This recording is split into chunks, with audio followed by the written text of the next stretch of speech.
Welcome back to Making Money Matter, ladies and gentlemen. Today, wide open for business, wide open agriculture, ASX code is WOA. I'm talking to Matthew Skinner. He's the CEO of this company. Sit up and take some notice. This is about food. This is about protein. This is about lupins. Bet you don't know much about lupins, because I didn't before I started looking into what is this company all about.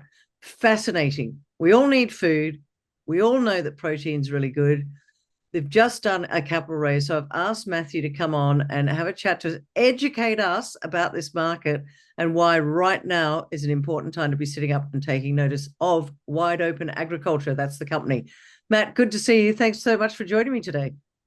Thanks for having me, Kerry. It's great to be here. Well, first time on Making Money Matter, give us just a brief overview on who are Wide Open Agriculture. Yeah, so Wide Open Agriculture, we are an ag tech company focused entirely on making better ingredients for food manufacturers globally. And when I say food ingredients, we're talking specifically about plant proteins, and our hero product is made from lupins. Now, lupins are a great pulse. They are grown in WA. 85% of the world's lupins are grown here in Western Australia. Oh, wow. And they are a nutritional powerhouse. 40% protein, 40% fiber, with some sugars and some fats. So nutritionally, they're perfect. And we think they're going to be the next human superfood. 20 years ago, no one had heard of chia seeds. It's now a $2 billion global market. Lupins are coming right for it because as a protein source, they are amazing. And we have the unique technology that turns it into a really good food ingredient. And what do we mean by that? We mean that it creates better products and it includes much higher protein than other sources. So it's a really exciting time here at Wide Open Agriculture, and we're just getting started. You mentioned chia seeds or the chia market, if you like, being almost a $2 billion market. Why hasn't lupin hit my radar before? And I'm sure my beautiful audience out there are going, lupins? What are lupins? Did we not know that they were a superfood? And you just said 85% in WA. Good old WA. How come I've not heard of it before? So the great thing about lupins is their nutritional makeup, as I've just said, but also their environmental credentials. So the reason they've grown so much in WA is because farmers love them.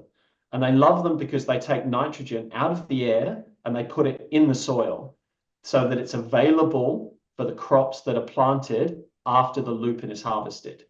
And what farmers have found, and the studies have shown, is that when you plant lupins and then you plant wheat, the total CO2 emissions from that farm and that crop is reduced by over 50%. Now, what that means is farmers are using much less fertilizer, which means much less cost, and much better for the environment.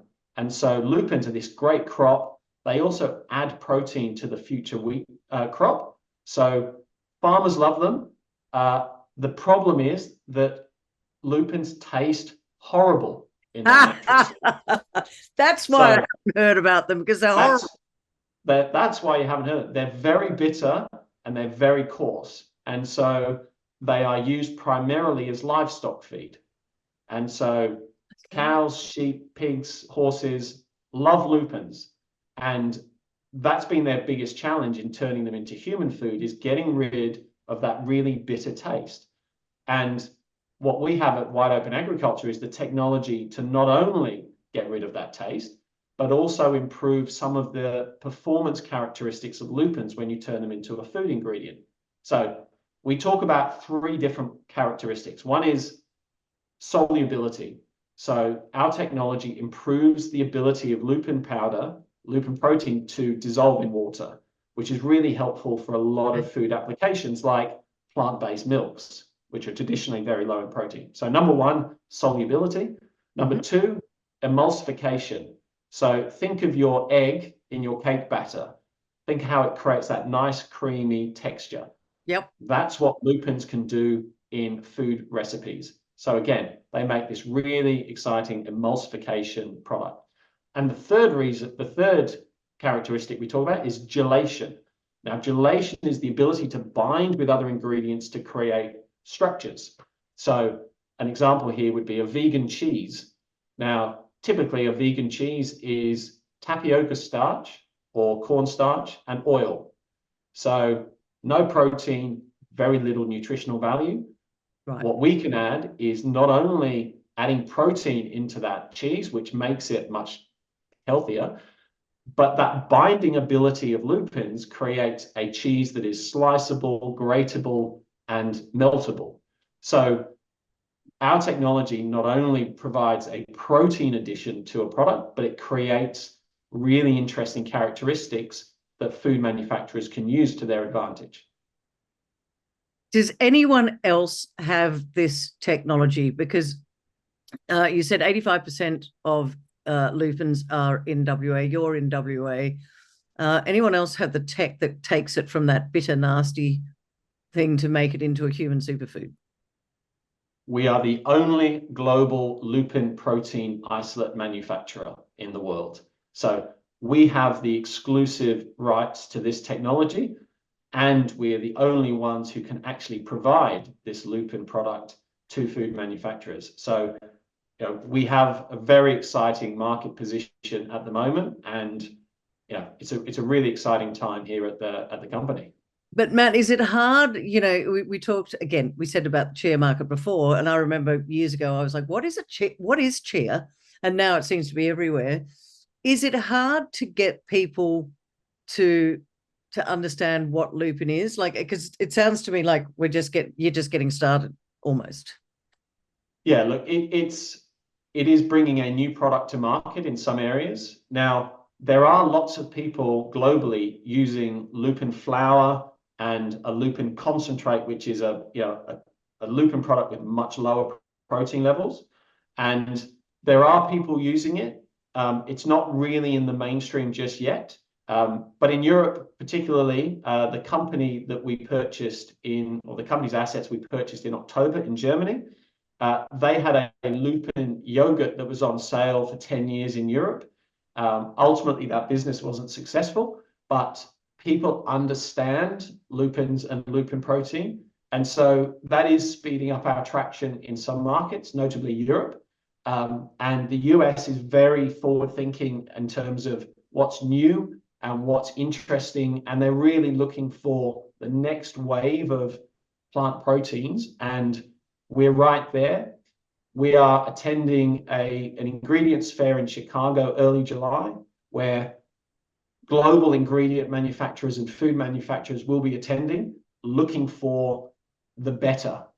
And that is exactly what we offer to the food industry, a better source of protein that works better in food products than the alternatives being soy, pea, and fava.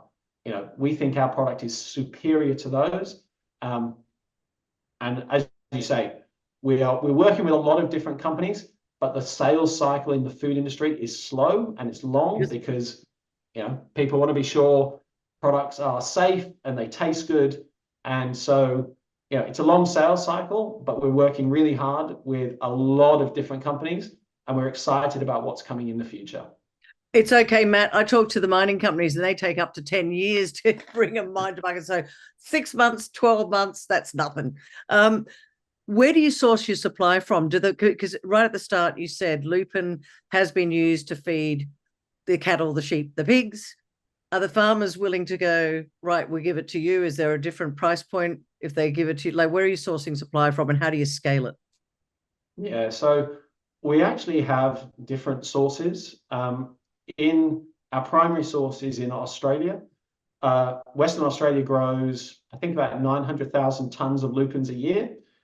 We are using a very small fraction of that. So we have basically guaranteed supply whenever we need it. We actually do work with a single farmer here in Western Australia, actually from the region of Bunteen, hence the name of our hero product, which is Bunteen protein. Yeah, it's named after the area that grows our lupins. And those lupins are regeneratively grown, which is a more environmentally friendly agricultural practice. And the benefit of Australian lupins is that they have less of the bitter taste and a higher protein level than other lupins, such as European lupins. and they're our preferred source. And they are primarily what we use.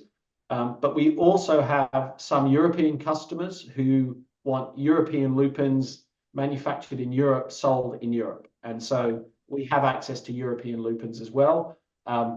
Our goal is to increase the total number of lupins grown in the world.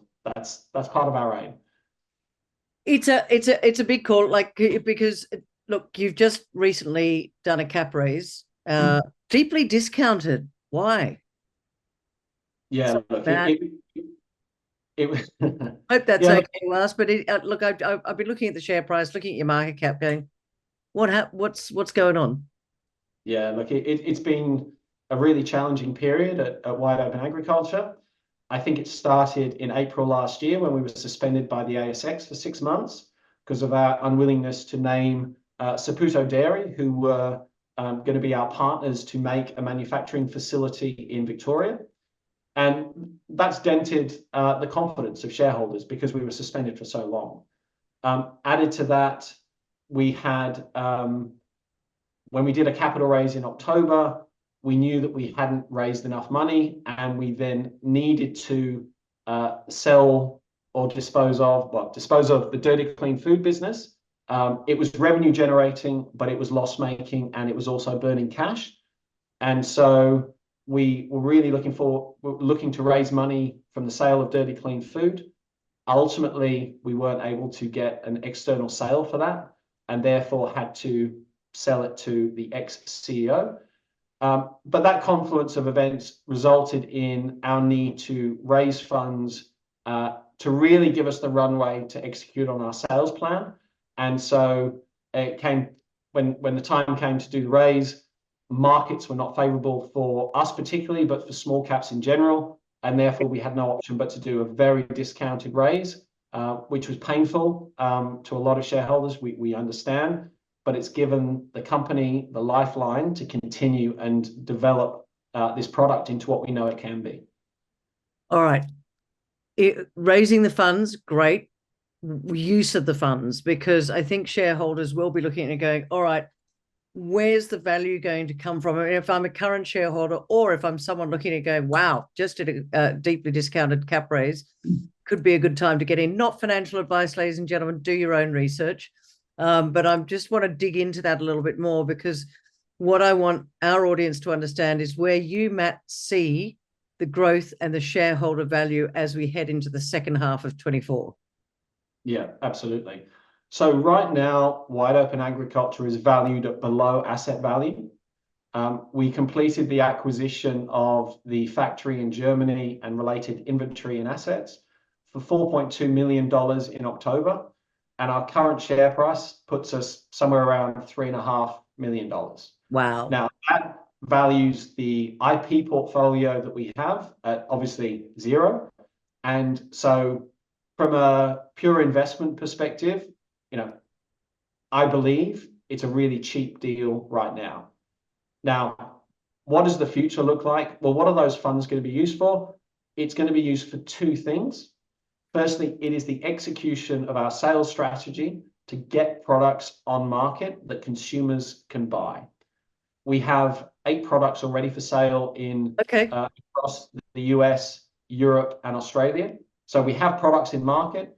They are small manufacturers and some relatively, some smaller manufacturers. So they're not big volumes, but they're products in market, and they demonstrate that the product works well. In fact, one of our customers make a protein shake powder from our product, and it's just won a gold star in Germany for being best in class protein shake. The company's called MMXX. So we know the product is good. Our job is to build on that success and develop a scalable, sustainable business through getting big sales with larger food manufacturers. So that is what we are focused on as a priority. That's number one. Number two is to develop the IP that we own and create value from the IP. Now, what I mean by that is we develop lupins into a human superfood and get rid of this bitterness and improve its quality through the technology that we have. But we know that because we've done some early trials, we know that technology also works on other products. We know it works on fava protein, pea protein, potentially chickpea, mung bean. The applications have are numerous. And so we know that with that technology, we can create a really interesting suite of plant proteins that can work in different areas and in different industries. And so we have an R&D facility in Perth that we're going to use to really develop the IP that goes along with the sales that we're developing of our lupin protein. So, as I said, I think there's real value to be gained here that we can deliver to shareholders in the future. And how big do you think, and I know it's only just getting started, we talked about the chia market, how big do you reckon the lupin market could be going forward? So right now, the two primary sources of plant proteins are soy and pea. Yep. Now, soy protein is ubiquitous. It's been around for 20 years. It's a high functioning product in most areas. It has some limitations, but people are really concerned about where it's grown. Yes. Which is where it's hot and wet, rainforest, and also the phytoestrogen impact from ingesting too much soy. Yeah. Pea's primary problem is it doesn't taste very good when put into products. I agree. I've tried it. It's not good and it's green, so I don't like it. Now, combined, those two markets are probably 1.5 million tons of plant protein a year. Okay. Now, if lupin got 1% of that market, that is a huge opportunity. That's 15,000 tons a year. That is a $300 million a year revenue opportunity. So it's potentially huge. So just let me stop you there. So if you just got 1% of that market, that's 300 million revenue. Is that what you said? Yep, approximately. So 1.5 million tons, 1% is 15,000 tons. The sale price is around, depends per customer and the application and the volume, but let's call it $20 a ton. Do the math. Do the math. It's $20,000 a ton, $20 a kilo, $20,000 a ton. $20 a kilo, $20,000 a ton. It's $300 million. Okay, got it. Before we wrap this up, I want to ask you this. What does success look like for you? Because I know it's been tough up until this point, but I think that you've got over the hurdle and now you're looking at the expansion side. So what does that look like to you? I have two definitions of success. The first is wide open agriculture, having a significant sales portfolio, a profitable production facility in Germany, and cash generative, so that we can fund our own growth. That's the kind of CEO answer. My personal answer is that I go to the gym on a regular basis, and that gym supplies plant proteins. I can buy vegan protein powder. My success is that when I can buy that plant protein powder with my product in it, that's when I have success from a personal perspective. I like that. That's a good answer. Well done, Matt. Well, I want to get you back again because one of the things I'd like to ask you now as we wrap it up is, what do you think are the 3 reasons? Now, we talked about you've done the cap raise, you've got funds for probably the next 18 months, which can see, I think, a rapid turnaround as lupin becomes much more on people's radar, if you like, because food is important. Protein is needed to feed the world. And you said before, it's a clean food. It's a clean protein. And unlike soy and pea that need additives, I believe yours doesn't need any additives. So that's good. So let's wrap it up. You're probably going to have completely different words to me, but what do you think are the 3 top reasons people should be sitting up and taking notice of wide open agriculture right now? So I think number one the world needs more and better sources of protein. Yep, The fair. existing infrastructure where everyone eats red meat or lamb, beef, chicken, pork, and fish is not sustainable as the world population grows. So, and not only is it not sustainable, but the amount of protein that is consumed within, meat is a significantly lower percentage than we are able to deliver in our lupin protein. We're 85% protein delivered straight into your food, very digestible for humans. So number one, food is important. Lupins are a better source of protein for delivery to humans. That's number one. Number two, we have a global monopoly on the lupin protein isolate market. Okay. We are the only ones with this technology. We are the only ones working to make lupin an 85% protein source for delivery to food. So we have the global monopoly. And number three, we've just done, as you said, we've just done a deeply discounted capital raise. We are extremely well valued in terms of our current share price. And we have significant upside in what is a huge global market that is growing and has structural growth trends, which means it's going to be growing for a long time. So there's my top three. Matt, it's been absolutely fascinating. I'm actually going to go and do a little bit more research into lupins and that. And by the way, ladies and gentlemen, more protein, less carbs means a fitter, leaner body. So I'm all for lupins. I'm going to be looking into lupins because I need to have more protein, less carbs. Matt, it's been an absolute pleasure to have you join us today. I wish you all the best. Let's get you on again in the near future as and when the news comes out. But for now, really appreciate you talking to our audience out there. Hope you enjoyed this. Hit the subscribe button, ladies and gentlemen. Go check out ASX code WOA. And if you've got any questions, reach out to Matt. Talk to you all soon. Thanks, Matt.